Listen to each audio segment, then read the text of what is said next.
review de l'anime de One Piece comme tous les mardis. Et cette fois-ci, on est rendu à l'épisode 910 où l'on va apprendre le passé de Wano. Donc l'épisode s'intitule Un samouraï légendaire, l'homme admiré par Roger. Et on découvre donc, comme on avait laissé l'épisode la semaine dernière, c'est-à-dire Kinemon qui révélait que Momonosuke lui-même, Okiku, Reizo, Tanjiro étaient donc des humains du passé d'il y a 20 ans et qu'ils avaient donc voyagé dans le futur. Et du coup, on va apprendre durant tout cet épisode tout ce qui a pu se passer du temps où Oden était au pouvoir. Donc en gros, on a un brief du passé qui s'est passé donc à Wano bien sûr, ce que on a dans les scans en ce moment, mais sauf que dans les scans en ce moment ils en parlent mais beaucoup plus en détail. Donc là en fait on a tout ce qui se passe, donc comme je le dis, dans le scan en ce moment, mais beaucoup moins dans les détails, beaucoup plus proche et beaucoup plus dans les grands axes en gros. Et donc on apprend durant un seul épisode tout ce qui a pu se passer il y a 20 ans. Donc on retrouve le château qui s'appelle le château d'Oden, et on s'aperçoit qu'avant ce château s'appelait le château de Kuri, et que vu que Oden était très apprécié au village de Kuri, le château a porté son nom suite au fait que les habitants du village l'idolâtraient, et donc le château, ce fameux château de Kuri, est devenu le château d'Oden. On apprend donc que Oden était un homme libre et qu'il était un homme avec beaucoup de caractère, qui ne se laissait strictement pas faire. Il s'est fait expulser donc de Wano et qu'il a décidé d'aller dans la terre de non-droit, une terre désolée que les Kozuki, donc la famille de Oden, avait décidé de laisser. Un village de Wano qui a été délaissé par la famille des Kozuki, donc la famille d'Oden. Et donc lui-même, en étant expulsé de sa propre famille, a décidé de s'y rendre. Donc c'est une zone où il n'y a que des hors-la-loi et où justement il se passe qu'il n'y a que des bagarres partout dans cette zone, et Oden lui va essayer d'y faire régner la joie. Ce qu'il fait, c'est qu'il arrive, il donne des coups de poing par-ci, par-là, ce qui fait que tous les gens ne se dressent plus contre lui. Par contre, il y a le chef de Kuri, donc celui qui dirigeait en quelque sorte cette zone de non-droit, qui s'appelle Ashura Doji, qui se dresse contre lui. Bien sûr, Oden le combat, comme les autres qui l'ont sauté dessus, si je puis dire. Il les combat, et ce qui fait qu'il arrive sans problème à battre Ashura et devient donc le chef de tous ces hors-la-loi, pour donc devenir le chef de Kuri, malgré que c'était pas son intention de départ. Il devient donc le chef et apprend à ses hommes, c'est hors-la-loi, à construire des bâtiments, à refaire donc de Kuri une zone de bon vivre. Et donc il crée des bâtiments, il crée des ponts, il relie des frontières, et il fait en sorte que la joie règne à nouveau dans Kuri, ce qui a pour but donc de redonner à son père l'étoffe que son fils puisse diriger quelque chose, qui soit chef, et du coup il le fait daimyo de Kuri.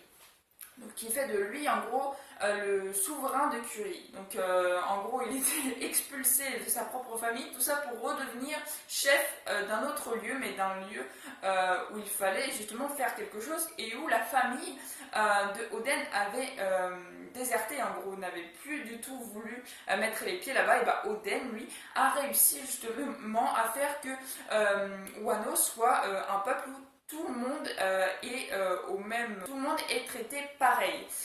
Donc voilà, Oden a réussi à faire quelque chose d'extraordinaire pour Kuri, et donc il en est rendu que lui, qui a toujours été un homme libre, un homme qui pouvait faire ce qu'il voulait, là se retrouve en fait dans un château où il ne peut plus trop rien faire, puisque ça y est, il a réussi à faire ce qu'il voulait, il a réussi à redonner à Kuri une propre existence. Donc il se retrouve un petit peu enfermé sur lui-même, et il avait d'ailleurs l'habitude de dire « On est trop à l'étroit ici ». Donc voilà, ce qui prouve que Oden avait besoin de soif d'aventure, il avait besoin de combattre, de faire quelque chose en fait. Et quand tout s'est arrangé, il n'avait que seulement 20 ans, donc par rapport au scan, ça fait que que 2 ans après qu'il ait été expulsé de Wano. Du coup, il a vraiment pas mis beaucoup de temps à faire de Kuri une ville prospère et il s'ennuie maintenant un petit peu. Il y avait même un petit passage avec le chien et le chat, donc Nekomamushi et le chien, je sais plus trop comment il s'appelle, excusez-moi. En fait, j'ai beaucoup retenu Nekomamushi parce qu'il y avait une musique très drôle. Moi, quand je les ai regardés, c'était en français et c'est Brooke qui chantait cette musique. Du coup, j'ai retenu le nom de Nekomamushi et j'ai beaucoup plus de mal à retenir le nom du chien. Enfin bref, les 2 souverains de Zoro qui, eux, s'étaient retrouvés préalablement, donc 20 ans en avant. Hein, cet épisode raconte Wano il y a 20 ans. Du coup, 20 ans en avant, ils avaient échoué, donc leur bateau avait échoué sur la plage de Wano et ils étaient traités différemment, tout simplement parce que c'était un chien et un chat qui parlaient, donc ils se faisaient taper dessus par les habitants du village. Et on avait Oden qui était le seul à les comprendre, le seul qui ne les a pas traités différemment et il les a même avec grande joie acceptés, donc dans Kuri. Et donc c'est un petit passage qu'on a et que d'ailleurs on apprend que là au scan où j'en étais, je voyais pas trop qui c'est que ça pouvait être.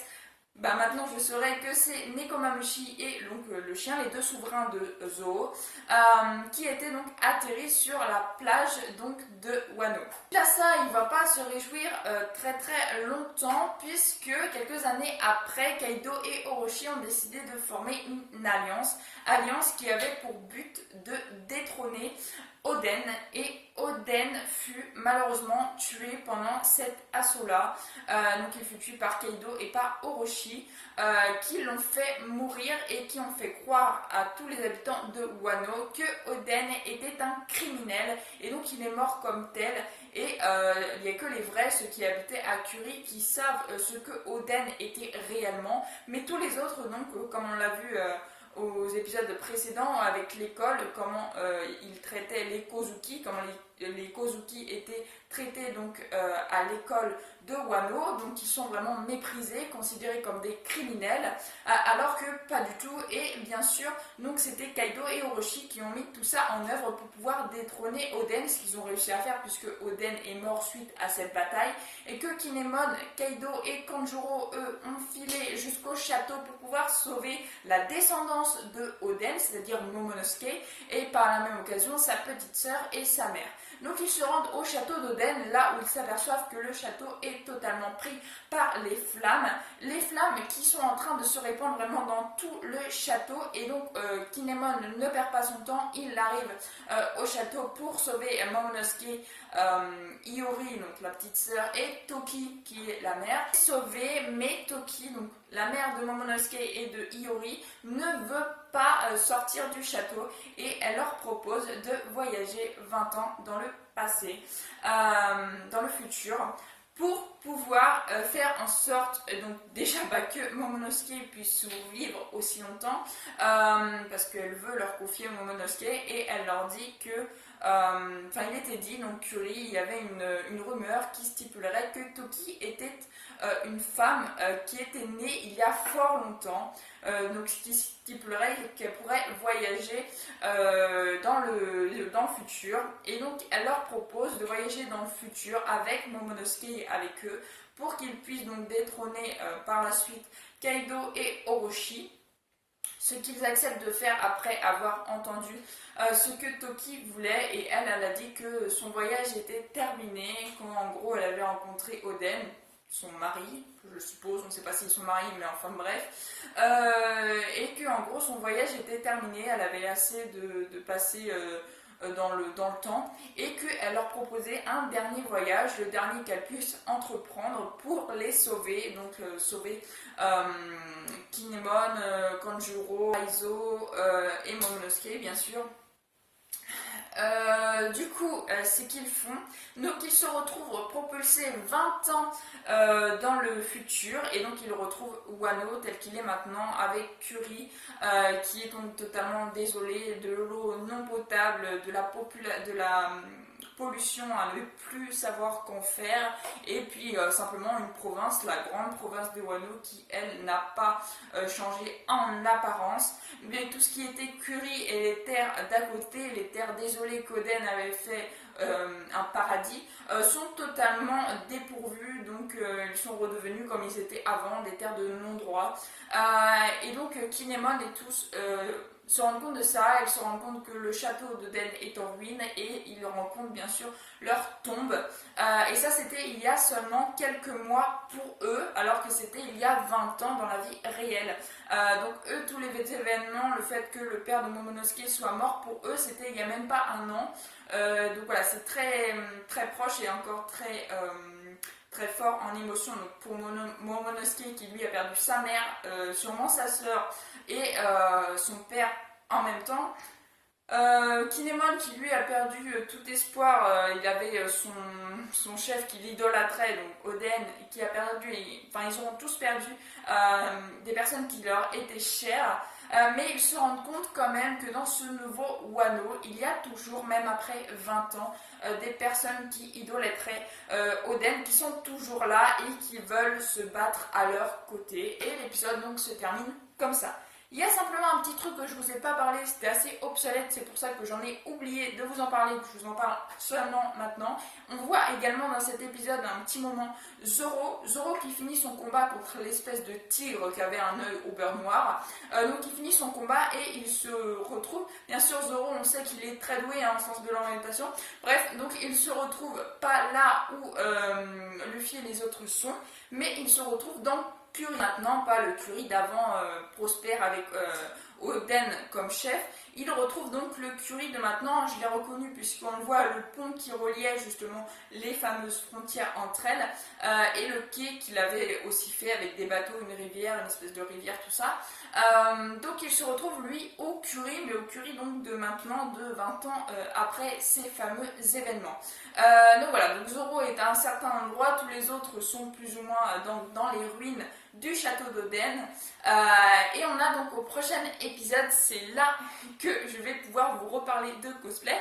Tout simplement parce que dans le prochain épisode, il y a un cosplay, un projet que j'ai d'un des personnages, je vous en dirai plus la semaine prochaine, que malheureusement je ne pourrais pas mettre parce que je ne l'ai pas encore fait, et ça je m'en doutais. Je me doutais que cet épisode interviendrait et que à mon avis le cosplay je n'aurais pas le temps de le faire avant que ce même personnage change encore de tenue.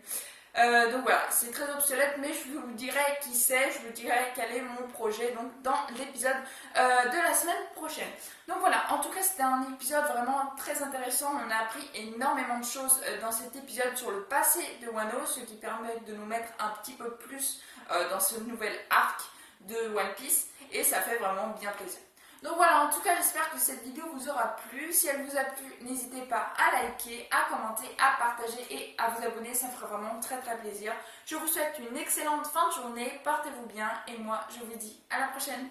Ciao ciao.